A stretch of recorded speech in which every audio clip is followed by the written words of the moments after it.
fellowship of his suffering and in the power of his resurrection.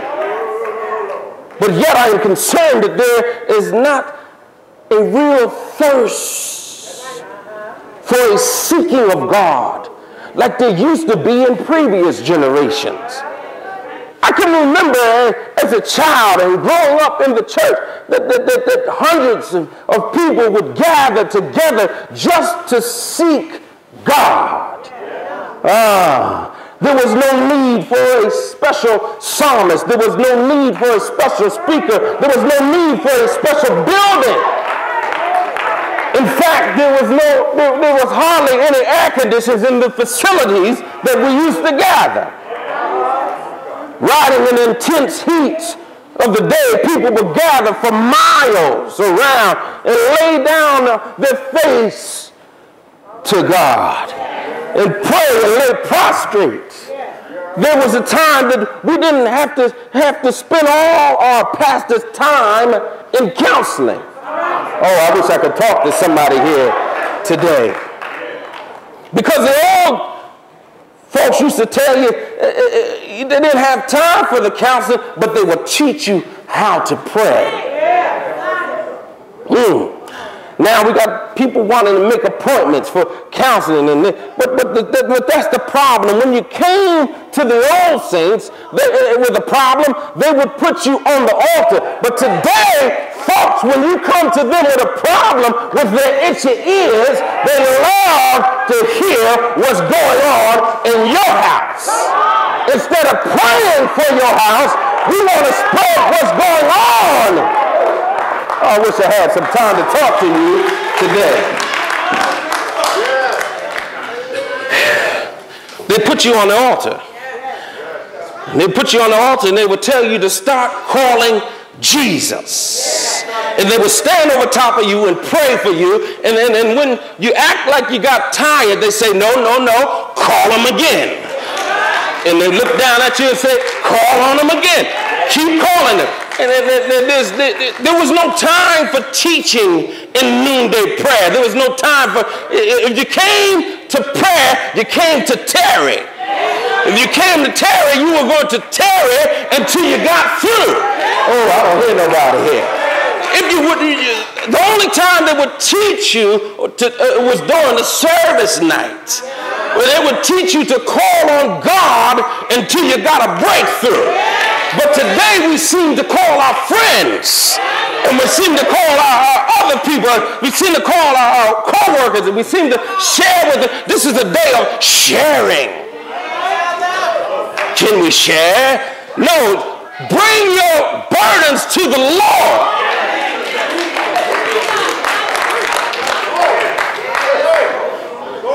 Look at your neighbor and say breakthrough. House prayer is a mess. You stick around too long, afterward you start talking, and then we didn't know much about worship today as back then. We didn't know much about worship back then as we do today. We know a whole lot about worship today, but back then we didn't know nothing about all these big words and things about worship and praise back then. But we knew a lot more about prayer. And seemingly today, people's knees start hurting after a few minutes. If you ask people to get together and if we said it today, everybody turn around and get on your knees. It would only last all of about 5 to 7 minutes before people's head would start looking up and they would start wandering and meandering around and wondering, when are we going to break the prayer? No, you would want to stay there until I got a break in the prayer. Oh, I don't hear nobody here today. Come on and give God some praise in this house.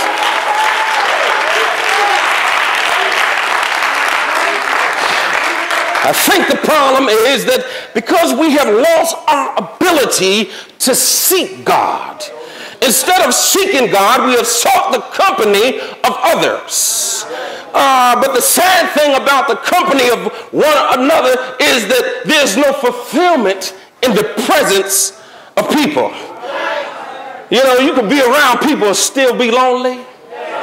You could be in a crowded room and still be lonely. Now some of you might say in your mind, oh, that's a sick individual. No, that's an individual that knows that even though I have company, there's still something missing.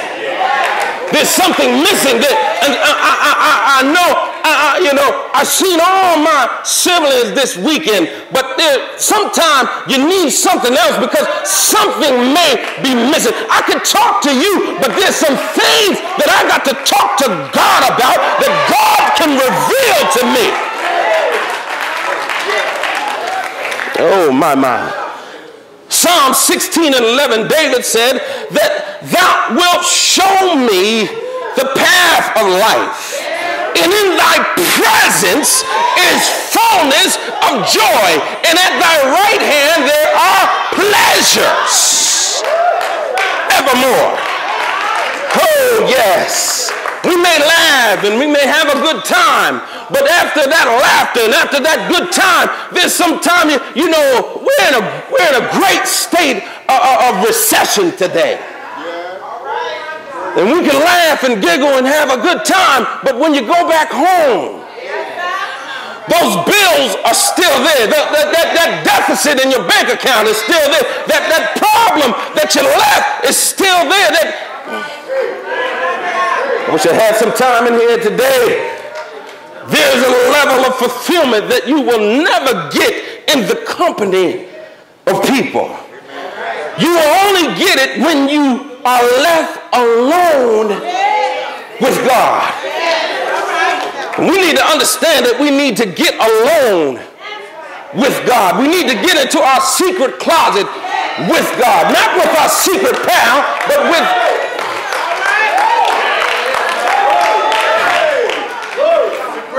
God wants you to get alone with him. God wants you to understand that you need to understand there are some places that God is trying to take you. She's trying to get you into this place where God wants to cut you off from other people and other issues. I'm not telling you to befriend anybody. I'm not telling you to be mean. I'm not trying to tell you to be unruly. But there's some times that you need to get alone. You need to get all by yourself. You need to get all the nonsense, all the clutter, all the noise, everything. I've got to go.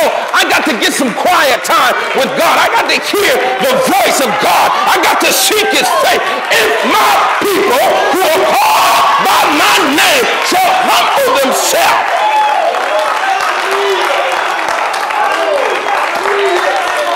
Look at your neighbor and say, God wants you alone. So you may come here with somebody, you may roll over here with somebody, you may walk down the aisle with somebody, you may sit with somebody, you may have slept with somebody last night, but God wants you alone. God wants to get you one-on-one. God wants to meditate with you. God wants you to lay prostrate before him. God wants you to open up yourself.